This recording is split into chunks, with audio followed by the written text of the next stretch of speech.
Hello students, good morning all of you. Lalit Pariyar, welcome from RK Memorial School, Sojat road. अपन ने last video में ए sexual की बहुत सारी टाइप्स पढ़ ली थी।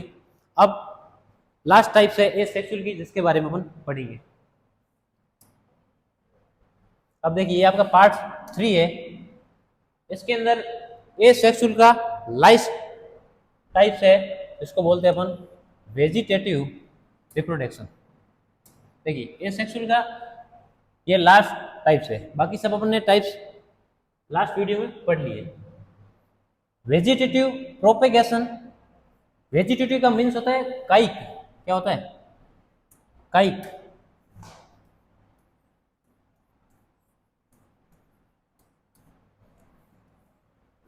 और प्रोपेगेशन का मतलब क्या होता है? प्रवर्धन।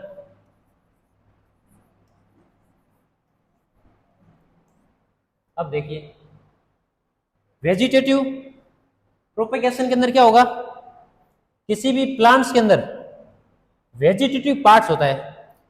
आपको पता होगा कि कायिक भाग या वेजिटेटिव पार्ट्स किसके अंदर पाया जाता है? प्लांट्स। और इसके जो मेनली एग्जांपल होते हैं वो होता है रूट यानी जड़, stem and leaf. That's called vegetative parts in plants. अब देखिए इसकी डेफिनेशन क्या होगी कि वेजिटेटिव प्रोपेगेशन के अंदर प्लांट्स के वेजिटेटिव पार्ट से यानी कि रूट, स्टेम एंड लीफ से क्या हो जाएगा? न्यू प्लांट्स का फॉर्मेशन हो जाएगा। That's called vegetative propagation. इसके अंदर क्या होगा, देखिए definition, vegetative propagation is the formation on new plants from, यानी न्यू प्लांट्स का फॉर्मेशन हो जाएगा कहां से? वेजिटेटिव यूनिट यानी कायिक भागों से, वेजिटेटिव पार्ट से। और प्रोपेगल शॉर्टेस्ट टाइम, और ये जो प्रोसेस होता है बहुत क्या होता है, शॉर्ट टाइम के अंदर क्या हो जाता है? डेवलप हो जाता है या प्रोड्यूस हो जाता है। Such as birds, tubers, rhizomes, etc. देखिए इसके अंदर क्या होगा, ये किसके अंदर पाया जाता है? बर्ड्स के अंदर, ट्यूबर्स के अंदर, राइजोपस एक्सेट्रा। अब इसका मैं आपको एग्जांपल बता रहा हूं, पोटैटो, ब्रायोफिलम, गिंजर। देखिए मैंने आपको क्या बताया कि वेजिटेटिव पार्ट से क्या हो जाएगा? न्यू प्लांट्स का फॉर्मेशन हो जाएगा। देखिए ये किसका है? पोटैटो का एग्जांपल है। अब इस पोटैटो के ऊपर क्या हो रहा है? किसका फॉर्मेशन हो रहा है? ये देखिए इसकी वेजिटेटिव पार्ट से, यानी इसको अपन बोलते स्टेम, बोलते क्या बोलते? स्टेम। और इससे क्या बन जाएंगे? नए पोटैटो का क्या हो जाएगा? फॉर्मेशन। That's called vegetative. ये है गिंजर यानी अदरक। इसके अंदर भी क्या हो जाएगा? हेयर टाइप किसका निर्माण हो जाएगा? रूट्स का। और इस रूट से क्या बन जाएगा? नया गिंजर बन जाएगा। इसके बाद ये देखिए मोस्ट एग्जांपल्स इंपॉर्टेंट है, जिसको बोलते हैं ब्रायोफिलम, जिसको हिंदी में बोला जाता है पत्थर चट्टा। ब्रायोफिलम के अंदर क्या होता है? उसके अंदर किसका डेवलप हो जाता है? लीफ का। देखिए लीफ भी तो क्या है? वेजिटेटिव पार्ट्स है। That's called vegetative formation. यानी कि इसके अंदर क्या हो जाएगा? लीफ से क्या बन जाएगा? न्यू लीफ का क्या हो जाएगा? डेवलप हो जाएगा, धीरे धीरे डेवलप होगी और नया क्या बन जाएगा? न्यू क्या बन जाएगा? ब्रायोफिलम। एक और एग्जांपल होता है, इसको बोला जाता है अगेव। इसको बोला जाता है भूविस्तारिका। ये वाटरमेलन प्लांट्स होते हैं भूविस्तारिका, इसको बोला जाता है अगेव। इन सभी के अंदर क्या होता है? Vegetative formation. यहाँ पे अपन ने एसेक्सुअल रिप्रोडक्शन की सभी टाइप्स और सब टाइप्स के बारे में विद एग्जांपल्स क्या है, जानकारी प्राप्त कर ली है। अब देखिए अपना नेक्स्ट टॉपिक जो इंपॉर्टेंट आता है वो है सेक्सुअल रिप्रोडक्शन। और सेक्सुअल के अंदर अपन को पढ़ना है ह्यूमंस बीइंग, यानी ह्यूमंस रिप्रोडक्शन के बारे में पढ़ना है। अब देखिए जब अपन ह्यूमन रिप्रोडक्शन के बारे में पढ़ते हैं तो सबसे पहले अपन क्या पढ़ेंगे? मेल रिप्रोडक्शन सिस्टम, फिर पढ़ेंगे फीमेल्स। इनके अंदर सबसे पहले अपन पढ़ेंगे ऑर्गन्स के बारे में, फिर इनके अंदर पढ़ेंगे प्रोसेस, फर्टिलाइजेशन प्रक्रिया, मैच्योरेशन साइकिल्स कैसे होता है, सेक्स कैसे होता है, एग्स का डेवलप कैसे होता है, इन सभी के बारे में क्या अपन करेंगे? जानेंगे। अब देखिए ये इनके नॉर्मली डायग्राम है। ये क्या है? मेल रिप्रोडक्टिव सिस्टम, ये फीमेल रिप्रोडक्टिव सिस्टम। यहाँ पे किसका हो जाएगा?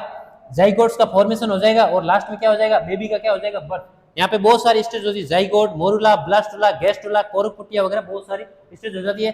और लास्टली क्या होता है? जब 9th मंथ कंप्लीट हो जाता है, दैट क्या हो जाता है? बेबी का क्या हो जाएगा? बर्थ हो जाएगा किसके माध्यम से, डिलीवरी के प्रोसेस के माध्यम से, जिसको अपन बोलते हैं प्रसव। अब देखिए सबसे पहले अपन पढ़ेंगे मेल रिप्रोडक्टिव सिस्टम। एक बार अपन पार्ट्स के बारे में या ऑर्गन्स के बारे में सामान्यतः जानकारी ले लेते हैं, उसके बाद में मैं आपको विद डायग्राम इनके प्रोसेस के बारे में समझाऊंगा। अब देखिए मेल रिप्रोडक्टिव सिस्टम के अंदर मेन पार्ट्स होता है, सबसे जो इसके अंदर प्राइमरी पार्ट्स होता है, यानी जो प्राथमिक अंग होता है, यानी ये अगर पार्ट्स एब्सेंट प्रेजेंट होगा दैट ही क्या कहलाएगा, मेल। देखिए इसको बोलते हैं टेस्टिस। क्या बोला जाता है, टेस्टिस, जिसको हिंदी में बोला जाता है वृषण। टेस्टिस क्या होता है, टेस्टिस ये क्या होता है, मेल का क्या होता है, प्राइमरी ऑर्गन होता है। और सबसे इंपॉर्टेंट आपको याद रखना है कि टेस्टिस के अंदर किसका फॉर्मेशन होता है, स्पर्म का फॉर्मेशन होता है, यानी शुक्राणुओं का निर्माण होता है किसके अंदर, टेस्टिस के अंदर होता है। इसके अलावा आपको और ध्यान रखना है कि टेस्टिस के अंदर एक हार्मोन का सिक्रेशन होता है जिसको बोला जाता है टेस्टोस्टेरोन हार्मोन। क्या बोला जाता है, टेस्टोस्टेरोन हार्मोन।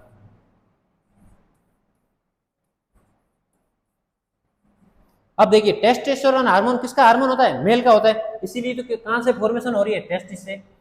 और टेस्टोस्टेरोन हार्मोन जब प्रेजेंट होगा तभी अपन क्या कहलाएंगे, मेल कहलाएंगे। अगर अपने अंदर टेस्टोस्टेरोन हार्मोन डीएक्टिव है या एब्सेंट है, दैट अपन क्या नहीं है, मेल्स नहीं है। अब अगला मैं और बताता हूं जिसको बोलते हैं वेस्ट डिफरेंस। वेस्ट डिफरेंस को हिंदी में बोलते हैं शुक्रवाहिनी, यानी वह डिफरेंस, यानी वह ट्यूब्स जो किसको ले जाती है, स्पर्म को ले जाती है, इसलिए इसको बोलते हैं वेस्ट डिफरेंस। ये स्पर्म को कहां से कहां ले जाएगी, ये स्पर्म को टेस्टिस से कहां ले जाएगी, पेनिस तक ले जाएगी। तो स्पर्म को टेस्टिस से पेनिस तक ले जाने वाली स्ट्रक्चर क्या कहलाती है, वेस्ट डिफरेंस कहलाती है। ये एक जस्ट ट्यूब लाइक स्ट्रक्चर होती है। उसके बारे में अपन नेक्स्ट पढ़ेंगे यूरेथ्रा। यूरेथ्रा को बोला जाता है मूत्र मार्ग। इसके माध्यम से किसका सिक्रेशन होता है, यूरिन का सिक्रेशन होता है, जो कहां से फॉर्मेशन होता है, किडनी से होता है। नेक्स्ट प्रोसेस ग्लैंड, इसको बोला जाता है प्रोस्टेट ग्लैंड या प्रोस्टेट ग्रंथि। ये क्या होती है, ह्यूमन के अंदर मोस्ट इंपोर्टेंट होती है। जब ये क्या हो जाती है, डैमेज हो जाती है, तो ह्यूमंस के अंदर या मेल्स के अंदर एक कॉमनली डिजीज होती है जिसको बोलते हैं प्रोस्टेट कैंसर। ये बहुत डेंजर होता है। इसी प्रकार फीमेल के अंदर सबसे कॉमन कैंसर होता है जिसको बोला जाता है ब्रेस्ट कैंसर। नेक्स्ट अपन पार्ट्स पढ़ेंगे जिसको बोलते हैं पेनिस। ये सबसे क्या होती है, आउटर स्ट्रक्चर्स होती है किसकी, मेल रिप्रोडक्टिव ऑर्गन्स की।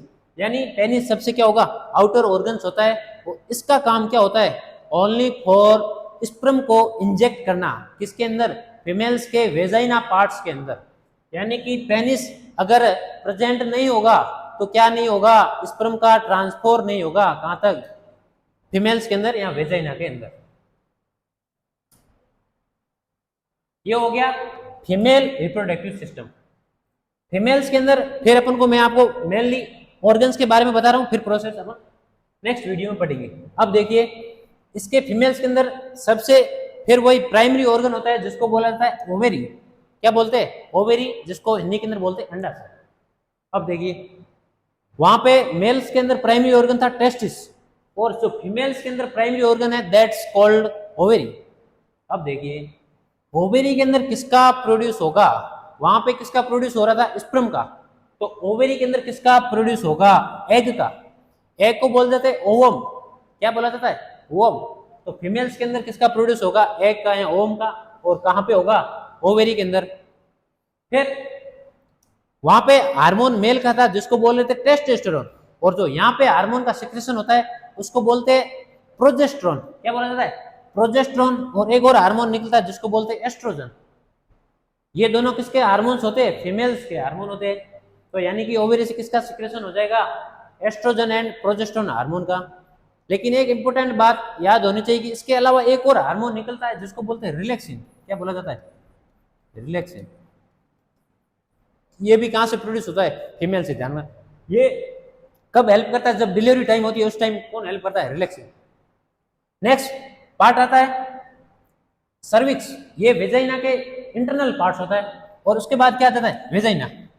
वेजाइना जिसको बोला जाता है योनि। ये क्या होता है, आउटर पार्ट्स होता है किसका, फीमेल्स का। और फीमेल्स का आउटर पार्ट होता है, और इसके अंदर कौन एंटर करता है, पेनिस। और पेनिस किसको लेके आता है, स्पर्म को। और ध्यान रखना वेजाइना आउटर स्ट्रक्चर होगी किसकी, फीमेल्स की। वेजाइना का और कोई वर्क नहीं, ध्यान रखना। और जो ये सर्विक्स होता है इसके ऊपर डॉटेड स्ट्रक्चर होती है जो क्या करती है, ह्यूमंस के अंदर क्या करती है, उत्तेजना का काम करती है। ये अपने सब पढ़ा। उसके बाद नेक्स्ट प्रोसेस है मैच्योरेशन साइकिल।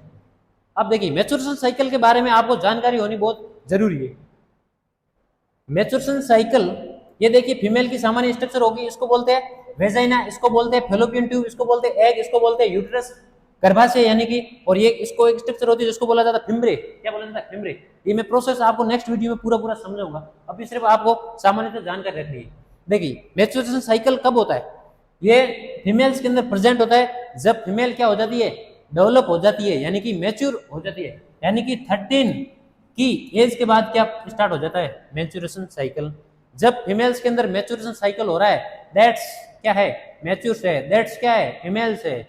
अगर मैच्योरेशन साइकिल नहीं हो रहा है तो वो क्या नहीं कर सकती, यूट्रस यानी कि क्या नहीं कर सकती है, गर्भ धारण यानी कि बेबी को प्रोड्यूस नहीं कर सकती। ध्यान, मैच्योरेशन साइकिल मोस्ट इंपोर्टेंट है। अब देखिए मैच्योरेशन साइकिल मैंने बताया, और इसका जो ड्यूरेशन होता है वो होता है 28 डे, मंथ नहीं होता है, ध्यान, 28 डे होता है। और ये सामान्यतः प्रोसेस चलती है मिनिमम 1 या 2 डेज से लेकर 7 डेज तक चला जाता है। अब ध्यान रखना, जो ओवेरी है ये एक मंथ में ओनली फॉर एक ओवेरी काम करती है। मान लो अगर इस मंथ में अगर ये ओवेरी एक्टिव है तो नेक्स्ट मंथ में क्या होगा, ये ओवेरी एक्टिव होगी। यानी कि फीमेल्स के अंदर हमेशा एक एग का फॉर्मेशन होगा, 2 एग का फॉर्मेशन नहीं होगा, ओनली एक एग का। जस्ट मान लीजिए कि अभी इस मंथ में ये ओवेरी काम कर रही है तो इसी ओवेरी से किसका फॉर्मेशन होगा, एग का, यानी अंडाणु का फॉर्मेशन होगा। अब ध्यान रखना, जैसे ही एग का फॉर्मेशन हो गया यानी अंडाणु तो निकल गए अंडाशय से या ओवेरी से, अब जब ये फीमेल्स क्या है, वर्जिन है, अगर किसी प्रकार का सेक्स नहीं करेगी यानी इसके अंदर जब फर्टिलाइजेशन नहीं होगा तो क्या हो जाएंगे, एग यहाँ पे पड़े पड़े क्या हो जाएंगे, बाहर आ जाएंगे। किसके माध्यम से, यानी ब्लड के माध्यम से। किसके माध्यम से, ब्लड लाइक स्ट्रक्चर से, और वेजाइना के वे से कहाँ आ जाएंगे, बाहर हो जाएंगे। और जो ये एग पड़े पड़े जब सेक्स नहीं हो रहा है, फर्टिलाइजेशन नहीं हो रहा है, यानी इसके अंदर किसी प्रकार का स्पर्म नहीं मिल रहा है, तो ये क्या हो जाएंगे, ब्लड फॉर्मेशन में, और ये यहाँ प्लाज्मा फॉर्मेशन में वेजाइना के रास्ते से या वेजाइना का वे से बाहर हो जाएंगे। और ये जो बाहर फ्लो आ रहा है, यहाँ जो बाहर ये क्या ब्लड फॉर्मेशन आ रहा है, इसी को अपन क्या बोलते हैं, मैच्योरेशन साइकिल्स। अब ध्यान रखना, जब मैच्योरेशन साइकिल नहीं आएगा, यहाँ जब मैच्योरेशन साइकिल नहीं होगा तब इसका मतलब महिला क्या हो गई है, उसके अंदर किसका निर्माण हो गया, भ्रूण का, जाइगोट का, यानी उसने क्या कर दिया है, गर्भ धारण कर लिया। देखिए जब अगर मैच्योरेशन साइकिल मान लो नहीं हो रहा है, जब सेक्स होगा और जब मैच्योरेशन साइकिल नहीं हो रहा है, इसका मतलब यहाँ पे गर्भ के अंदर या यूट्रस के अंदर किसने प्रोड्यूस हो गया है, जाइगोट का, यानी बेबी का। और जब महिला क्या होगी, गर्भ में होगी, तब क्या नहीं होगा, ब्लड का फॉर्मेशन, यानी कि किसका, मैच्योरेशन साइकिल नहीं होगा, क्योंकि यहाँ पे किसका फॉर्मेशन हो गया, गर्भ का, और इसके अंदर मैच्योरेशन साइकिल रुक जाएगा। इसलिए ध्यान रखना, जो महिलाएं गर्भ धारण कर चुकी होती है उनके अंदर क्या नहीं आता है, मैच्योरेशन साइकिल नहीं होता है। और जब 9th मंथ कंप्लीट हो जाते हैं, यानी बेबी की डिलीवरी हो जाती है, उसके बाद में वापस किसका फॉर्मेशन हो सकता है, मैच्योरेशन साइकिल का। ये पजल टाइप ये आपको जैसे वेस्ट डिफरेंस होगी, प्रोस्टेट होगी, टेस्टिस होगी, यूरेथ्रा होगी, ये ओविडक्ट होगी, इसकी भी 3 टाइप्स और होती है, इनफंडिबुलम, एम्पुला, स्टमस, ये अपन आगे पढ़ेंगे। ये ओवेरी हो गया, ये वेजाइना हो गया, सर्विक्स वगैरह, ये सब अपन ने, यूट्रस, इन सभी के बारे में जाना। इस प्रकार से अपन ने क्या पढ़ा, मैच्योरेशन साइकिल, फीमेल और मेल के बारे में, ऑर्गन्स के बारे में पढ़ा। नेक्स्ट वीडियो अपन इसके प्रोसेस के बारे में पढ़ेंगे। Thank you for watching.